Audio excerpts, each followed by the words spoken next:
अखिलेश यादव ने शिक्षक दिवस पर 5 शिक्षकों का सम्मान किया। साथ ही सीएम योगी पर करारा हमला बोला। लखनऊ में समाजवादी पार्टी के कार्यालय पर शिक्षक दिवस मनाया गया। इस दौरान 5 शिक्षकों को पूर्व मुख्यमंत्री और सपा के मुखिया ने सम्मानित किया। उन्होंने कहा कि नेताजी मुलायम सिंह खुद एक शिक्षक थे, इसलिए शिक्षकों की परेशानी समझते हैं। शिक्षा हम लोगों को सोचने समझने को लेकर आगे बढ़ाने का रास्ता दिखाती है। शिक्षक सर्वपल्ली राधाकृष्णन ने पूरा जीवन शिक्षा के नाम किया। आज सबसे ज्यादा किसान नौजवान के बाद शिक्षक दुखी है। उत्तर प्रदेश में किसी पद पर अप्रूवमेंट हो, सब पर प्रश्न चिन्ह लग जाता है। हमारे मुख्यमंत्री जी कहने को योगी हैं, लेकिन बायोलॉजिकल बन जाते हैं। सीएम योगी को डीएनए की चिंता है। बुलडोजर के सवाल पर कहा कि अब न्यायालय ने बुलडोजर पर रोक लगा दी है। क्या मुख्यमंत्री आवास का नक्शा पास है? अगर पास है तो नक्शा कब पास हुआ? सरकार ने अभी जिन पर बुलडोजर चलाया उन लोगों से क्या माफी मांग जाएगी? इसको लेकर अखिलेश यादव योगी पर जमकर हमलावर नजर आए। इकबाल अहमद, लखनऊ, समाचार 24। कभी भी ध्यान नहीं देती है। जब 60 से लोगों की जान जा रही है, आपके गुलदार से टाइगर से जान जा रही है, तब सरकार नहीं जागी। और याद कीजिए सदन में 1 साल 1.5 साल पहले ये सवाल उठे थे। जब सरकार नई बनी थी उस समय भी ये सवाल उठे थे। क्या 1 साल पहले सरकार ने कोई कदम उठाया? जब धीरे धीरे जानवर आपकी तरफ आने लगे और सबसे ज्यादा जंगल अगर कोई काट रहा है तो ये भारतीय जनता पार्टी के लोग जंगल काट रहे हैं। आप सोचिए जंगल जब कट जाएगा तो फिर जानवर कहां रहेंगे? आपके खेतों में आ रहे हैं। और ये सरकार के लोगों ने जो जानवर अन्ना जानवर थे वो जंगल के किनारे सब छोड़ दिए। और उसका परिणाम ये हुआ कि जानवर जो जंगल में रहते थे उन्हें आसानी से जानवर खाने को मिल गए, तो वो उस तरफ आ गए। तो इसका परिणाम ये हो कि बस्तियों में जानवर आ गए। अगर कोई दोषी है इसके लिए तो वो अधिकारी, वो सरकार के लोग दोषी हैं जिन्होंने अन्ना जानवरों को जंगल के पास रखा था, जिसका परिणाम ये हुआ कि जंगल के जानवर आज खेतों में और गांव में घरों में घुस रहे हैं। सर ऐसी ये उपचुनाव आपको मैंने सूची देकर के बताया पार्टी कार्यालय से, और चुनाव आयोग को भी इस बात की शिकायत की तैयारी ये हो रही है कि वहां पर विशेष जाति धर्म के लोगों को कोई भी पोस्टिंग न दी जाए। यही तो हम देवन से कहते आ रहे हैं कि संविधान खतरे में है। संविधान से दिए हुए अधिकारों को छीना जा रहा है। संविधान जिन अधिकारों हक की बात कर रहा है उनको छीना जा रहा है। सोचिए, कहीं कोई कल्पना कर सकता था कि जाति और धर्म को देख करके ट्रांसफर पोस्टिंग और जाति और धर्म को देख करके एफआईआर दिखाई जा रही है? एफआईआर नहीं दिखाई जा रही है। आज महिलाओं के उत्पीड़न में नंबर 1 है उत्तर प्रदेश। क्या सबसे ज्यादा घटना उत्तर प्रदेश में नहीं है? और सोचिए, बाराबंकी की पुलिस समझौता करा रही 1 लाख रुपए देकर के, और फिर बीएचयू जैसी घटना जहां हुई, जो दोषी थे, अपराधी, उनका स्वागत होगा। सोचिए, उनका स्वागत हो रहा है। ऐसा उत्तर प्रदेश बना दिया इन्होंने। तो भारतीय जनता पार्टी का भी नाम बदल दे मुख्यमंत्री जी, भारतीय जोगी पार्टी बना दे उसको। जब इतने ही नाम बदले जा रहे हैं तो भारतीय जनता पार्टी का भी नाम बदल दे मुख्यमंत्री जी। है कि बुलडोजर इस्तेमाल करने के लिए दिल दिमाग बहुत मजबूत होना चाहिए, दृढ़ प्रतिज्ञ होना चाहिए, और वो बुलडोजर का इस्तेमाल नहीं कर सकते जो दंगाइयों के आगे घुटने टेक देते। उससे भी बड़ी बात है कि हमारे मुख्यमंत्री कहने को योगी हैं कि कभी कभी बायोलॉजिस्ट भी बन जाते हैं। अब उस बहस में मैं नहीं जाऊंगा कि बायोलॉजिकल वाली बहस में जाऊं कि ना जाऊं, कि बायोलॉजिकल हैं आप कि नहीं बायोलॉजिकल हैं। हमारे मुख्यमंत्री जी को चिंता है डीएनए की, उन्हें बहुत चिंता है डीएनए की। मैं बहुत दिनों से सोच रहा था कि शायद किसी दिन वो जो पावर प्लांट है उनका नाम बोलेंगे। वो आज भी पावर प्लांट का नाम नहीं ले पा रहे हैं, और मैं दावे के साथ कहता हूं वो डीएनए तो बोल सकते हैं, लेकिन डीएनए का फुल फॉर्म नहीं बोल सकते। इस इसलिए डीएनए को बोलने से पहले कि समाजवादियों के डीएनए में क्या है, कम से कम डीएनए का फुल फॉर्म तो बता दें।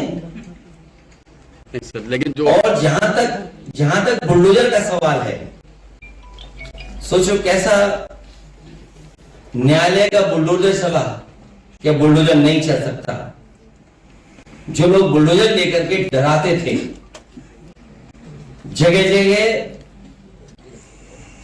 लोगों के घर गिराते थे, क्या मुख्यमंत्री आवास का नक्शा पास है? अगर नक्शा ही सवाल है तो सरकार ये बताए क्या मुख्यमंत्री आवास का नक्शा पास है? और कब पास हुआ था ये भी बता दें, कागज दिखा दें उसके। इसका मतलब ये हुआ कि आपने जानबूझ करके जिनसे आपको बदला लेना था, नीचा दिखाना था और अपनी सरकार की ताकत पर, अहंकार पर आपने जानबूझ करके बुलडोजर चलाए, जिसका परिणाम यह है कि हाई कोर्ट से लेकर के सुप्रीम कोर्ट ये कह सकता है कि बुलडोजर संवैधानिक नहीं है, अनकॉन्स्टिट्यूशनल चीज है, अनकॉन्स्टिट्यूशनल है। और कल ही सुप्रीम कोर्ट ने कहा है कि बुलडोजर नहीं चल सकता है। तो क्या अभी तक जो बुलडोजर चल रहा था उसके लिए सरकार माफी मांगेगी कि नहीं मांगेगी? और जहां तक दिल और दिमाग, हमारे पत्रकार साथी आपको सबको पता है, ये कोई पहली बार बात नहीं मैं कह रहा हूं, और फिर कहता हूं, बुलडोजर में दिमाग नहीं होता है। तो इसमें क्या गलत कहा? इसमें गलत क्या कहा?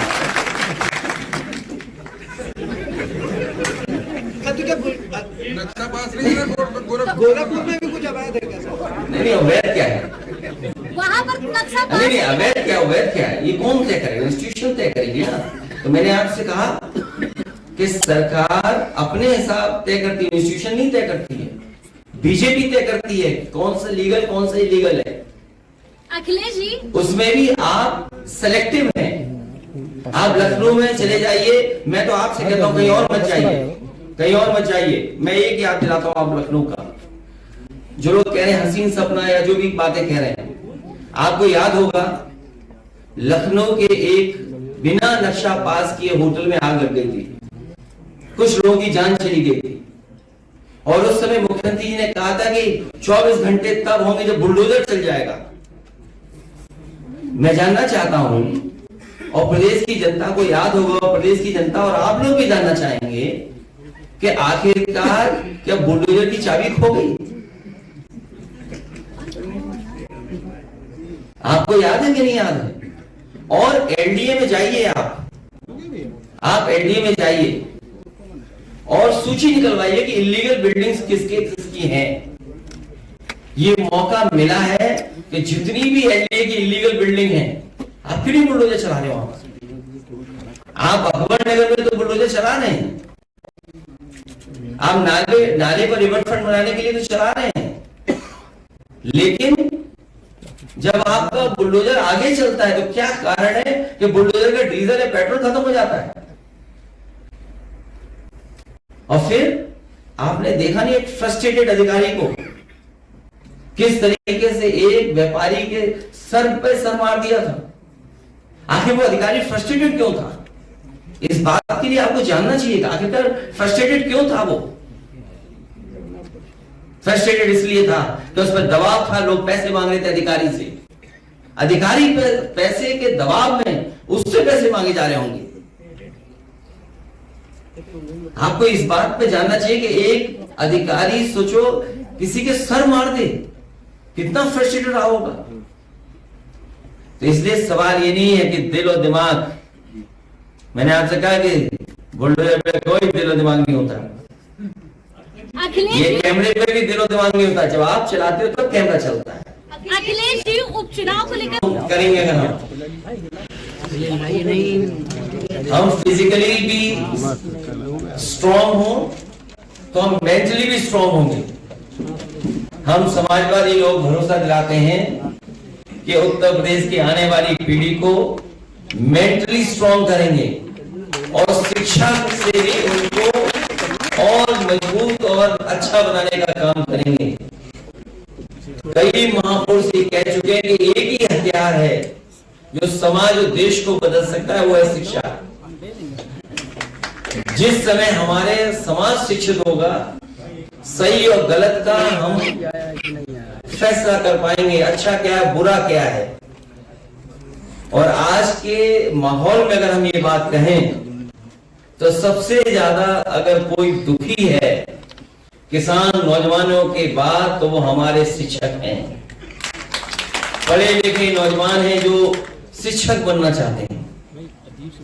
ये विभाग ऐसा है, अगर हम देखें primary education, higher secondary education, माध्यमिक शिक्षा, हायर एजुकेशन, आपके polytechnic, ITI, engineering college, medical college, आप सोचो कितना बड़ा समाज का हिस्सा है जो इसी से बनता बिगड़ता है। आज उत्तर प्रदेश में किसी भी स्तर पर अपॉइंटमेंट हो, टॉप से लेकर के नीचे तक सब पे प्रश्न लग रहे हैं, उंगली उठ रही है। जितने शिक्षकों की भर्ती हो जानी चाहिए थी, अभी भी सरकार उतने शिक्षकों की भर्ती नहीं कर पा रही है।